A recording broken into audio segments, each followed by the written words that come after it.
Well, hello, good people. Mark Holmes here, and as always, I appreciate each and every one of you guys, as well as you ladies. The great news for building a house right now is the lumber prices have actually gotten back down to normal.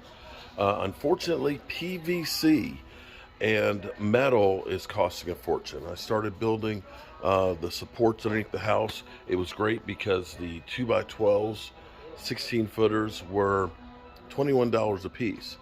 But the base pieces that I need cost $32. That is, one connector was $32. So looking at, of course, electrical boxes and outlets and things, looking at the cost of them, seeing where they are right now, they're still kind of up there. Now, of course, economically, your best bet, fortunately for us, we have a box of these from the last house we built back when they cost about 25 cents a piece. Now, $75 for a box of those.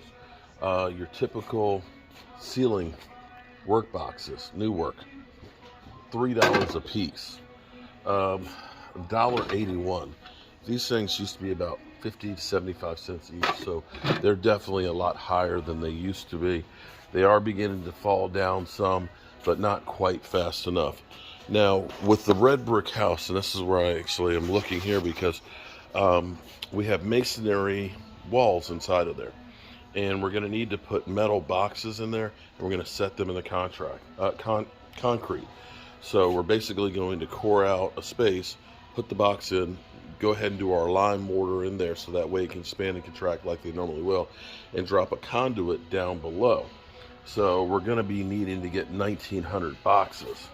Now I'm curious to see how bad the price is on the 1,900 boxes, which are a basic, oh my lord, 4x4 box, and this is what's considered a 1,900 box. Okay, and you'll end up putting on here what's known as a mud ring. Let's see. This is a mud ring. So what happens is, you do this usually commercial or in masonry walls. This will go on, excuse me. You'll end up mounting your box in there. You'll put, your conduit if it's got conduit, or your connector for using other wire if you're using metal wire, and you end up putting this cover on, and this ends up getting cut with the drywall around it or cement around it. And that's what we'll end up doing, is we'll use these boxes like this, so when we put the cement back on it, we can make the cement tight to it. Now the thing, of course, is once that sucker's in there at the mud ring, it's not coming out. But I'm seeing the mud rings, good lord, $3 almost for $2.73, and the 1,900 boxes, they're not far from where they usually are. They're about $2.50 a piece. So you're seeing how some of these numbers are costing you more than they used to. Now let's go back to the wire and see if it's going down any. Fortunately, I have some of the bigger gauges. The 10 gauge and the 6 gauge, I think I have enough for the house. But one thing I learned about the price of the wire, because the wire is so expensive right now, that people basically are walking right out the store with it, and they're told to the employees, don't try and jump them or anything. So the electrical wire was down to 118 for 14 gauge, 14.2, 124. So it's cheated back up a little bit. 12 gauge, where are we at 12 gauge? That's 3-wire, 289. Not seeing what the price is on this, but probably about 148.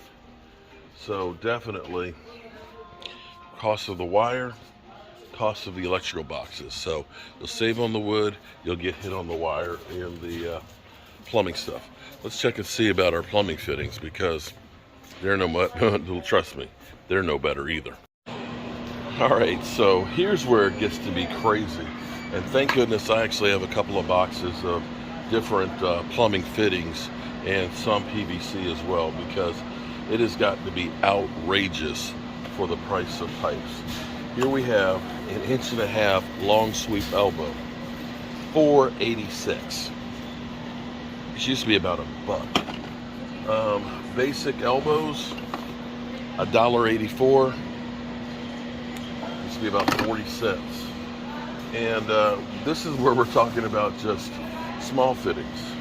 Long sleeve Y here, long turn Y, which of course, if you're having a horizontal run come through, you need one of these. $6.84. This $12.91. You used to could get a 3 or 4 inch W like this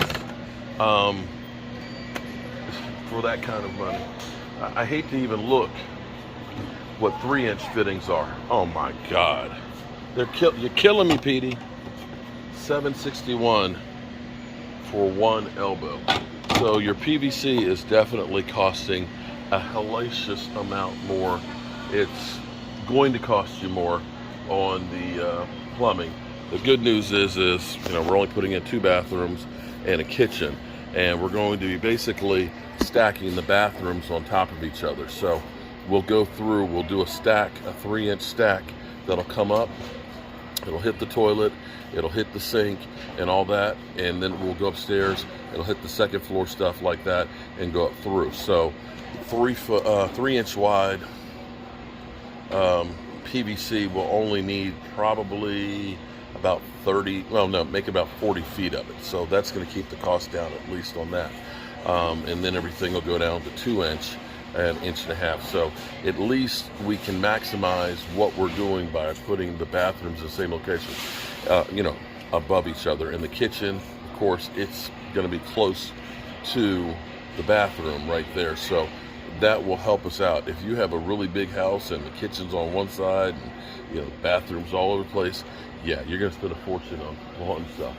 Copper, what I used to enjoy using in all my plumbing, but I've gotten away from it. $17 for a 10-foot section of it. Used to be about $8, so it's more than double. What I actually like using now, which has become $41, wow, for 3/4 inch. What I've enjoyed using now more is actually using PEX.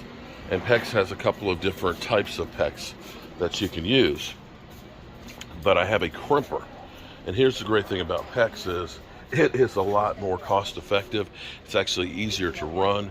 I've used actually a manifold where all your shutoffs are there, where the water comes in and it goes directly to it. In which case, here's the good thing about using a manifold. When you use a manifold and you have all your hots are coming off of it, they're going directly to whatever piece that you're using, as opposed to having a main hot water line that's going all the way through the house, where that whole 3/4 inch pipe is having to heat up water through that. If you got a 1/2 inch line that's going to the kitchen sink, the only hot water that has to go through there is that. So it saves in that aspect. And of course, you can bend this, so you can end up taking and having one piece without all the joints and stuff. So that helps to cut down. You can buy 20-foot pieces of it like this, which are $17 versus $41 for the metal, or you can buy the rolls. Now these rolls here are 100 foot for $29. So that's another way to kind of save on the plumbing. I end up using a crimper with the rings, and the crimper that I have, see, that's a pinch crimper. It's like one of these, and it's a ring that gets squeezed onto that sucker. I used that on a duplex that we built in 2008. Haven't had a single leak from any of them. Oh, and one other good thing about the PEX, it can freeze. It can freeze, it'll expand, and it'll thaw out without busting like copper would. So there you have it, guys. It's costing quite a bit more to build a house. Let's see. Oh my Lord, you've got to be kidding me. $37 for a 10-foot. You're killing me, Petey. You're killing me. There we go. I'm Mark Holmes. I'll see you guys soon.